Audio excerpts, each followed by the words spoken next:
Hey guys, it is about 9 something on Wednesday night. I was supposed to have a live this morning, and this will be a very short one because I will continue it probably Friday morning. My schedule has been really off. Today was my daughter's first day out of school, so she was in the office with me today with all the patients, so it was challenging to say the least. So I wanted to talk a little bit about the thyroid today. I have had a lot of women come into the office and, they just don't feel well. They're tired all the time. They have thinning hair. They're constipated. They're cold. They just don't feel right. And so, of course, they've gone into the doctor and their lab tests have come back normal. They said their thyroid is fine. There are no issues with that. And so what do you do when you feel, hey, Deanna, what do you do when you don't feel right and you don't feel right? You're not sleeping well, things of that nature. You don't have the energy that you need, and your lab tests are coming back normal.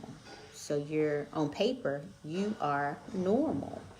So what does that mean when that happens? And so that's a little bit of what we like to go into. Just because your labs are normal, we look at we look at the functional numbers, what the function of the thyroid is. Also, we don't just look at TSH and T4 and sometimes T3, which is what you will normally get when you go in for your blood work. We look at about 6 or 7 different cofactors when we're looking at the thyroid. We want to know that that your brain is making the TSH. And TSH is thyroid stimulating hormone.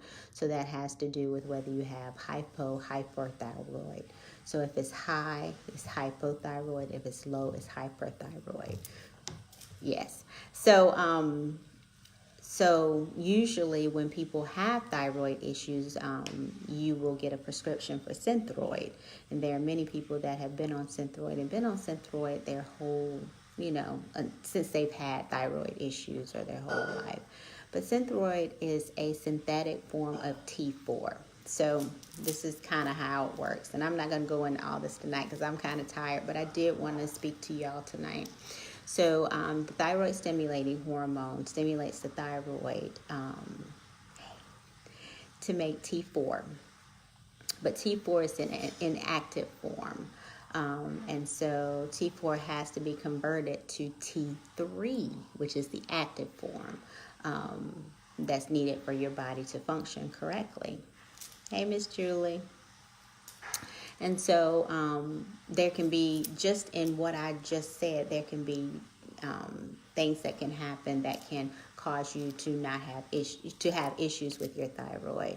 So thyroid stimulating hormone has gone to the thyroid and helped it to form the inactive, inactive form of, T4 is inactive form, T3 is the active form. And so you need T3 in order for you to function correctly.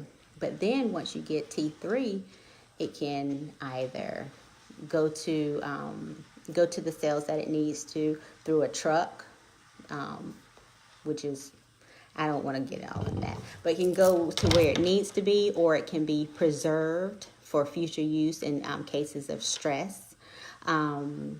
So there are a lot of things that can happen.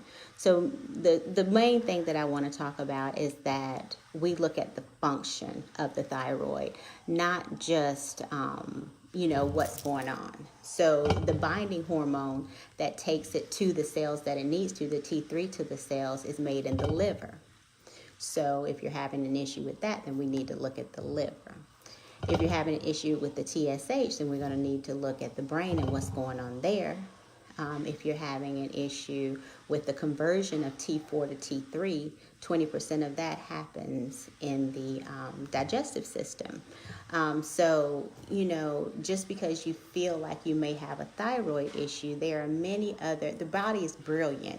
So there are many other things that can factor in to you having issues with your thyroid that we would need to look at. Hey, Joy. Well, a lot of y'all are on tonight. So, so those are the issues. I have had a patient that she was in stage 1 kidney failure. She was having migraines all the time. So we did all her blood work, and it came out that she had antibodies. And so the antibodies told me, along with another marker, that she had Hashimoto's, which had not been caught. So, of course, the way to confirm Hashimoto's is to get an ultrasound of the thyroid to make sure that it is inflamed. And with Hashimoto's, you have signs of hypo and hyperthyroidism. And so they can't keep that level. So it ends up that they give these people Synthroid or whatever the other generic form of the medication is. And then they keep changing the dosage when you have symptoms of hyper and hypo. And usually these people do not get well because that is not the issue. The issue is we have to figure out what in their immune system is making them attack themselves. What is making them have autoimmune dysfunction with the thyroid. And so those people will probably never feel better if they keep dealing with that model. And so in that case, if it's Hashimoto's or Graves' disease, then that would be something that we would need to look at the immune system. And of course, I've said this many times, there's a large percentage, my dog back there, a large percentage of your immune system is in your digestive system. So if we can figure out the toxins that you're taking in your body, if we can figure out if you have any infections in that gut, then we can help with autoimmune issues. We can help the liver function. We can help your thyroid function.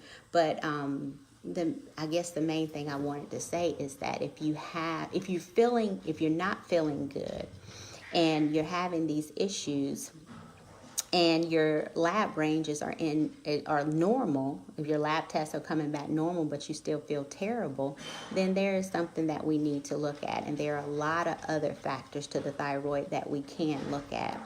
I didn't explain all. There's calcitonin, there's thyroid binding globulin, T1 and T2, calcitonin, the thyroid antibody. So all those things can be looked at to try to figure out what's going on, whether it's an immune problem, a liver problem, what else is going on in your body. So, and I just say that to say, if you're not feeling well, there could be answers that you can find elsewhere in other places. Don't stop looking. If you don't feel right, your body is telling you that something is not right. Even if everything in your labs, when you go to your doctor, looks right and looks in the normal range, if you're not feeling right, then there is something going on. And I want you to start questioning it and figuring out what else could be going on. So, like I said, I will come back. My mind is kind of gone. It's been a long day, but I did want to reach out to you and talk a little bit about the thyroid tonight. It's very complex, but pretty much, the brain talks to the thyroid.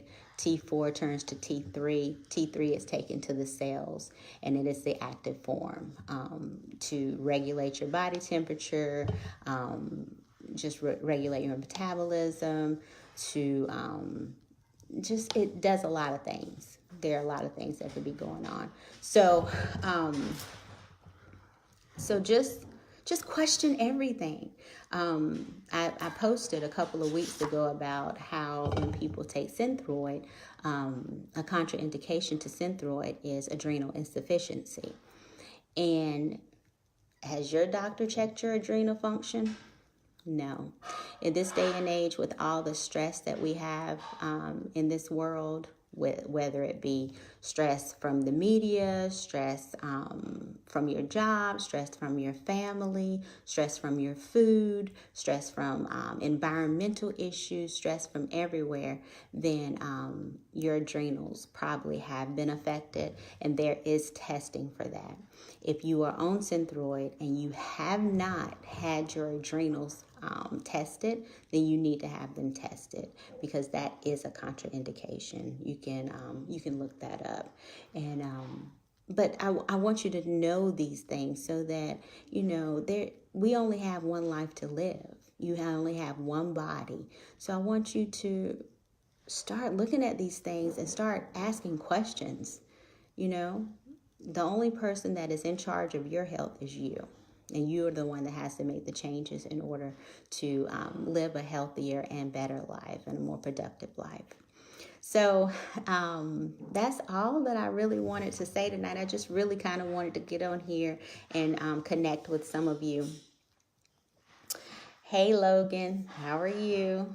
Get on here and connect with you. Thyroid is a big issue. I will have a better presentation on it, but I just wanted to talk to you about that. Even the inactive ingredients in Synthroid, some of the inactive ingredients, people are allergic to sugar, corn, lactose, and food coloring, and talc is a known carcinogenic. So these are some of the inactive ingredients in it. Look at what you are taking. Look it up. I have patients coming in every day taking 5, 6, 7, 8 medications, and they're not looking at the side effects. They're not looking at what they contain. They're not looking at how it is affecting their body. It may be helping them in one area and then having damage in other areas.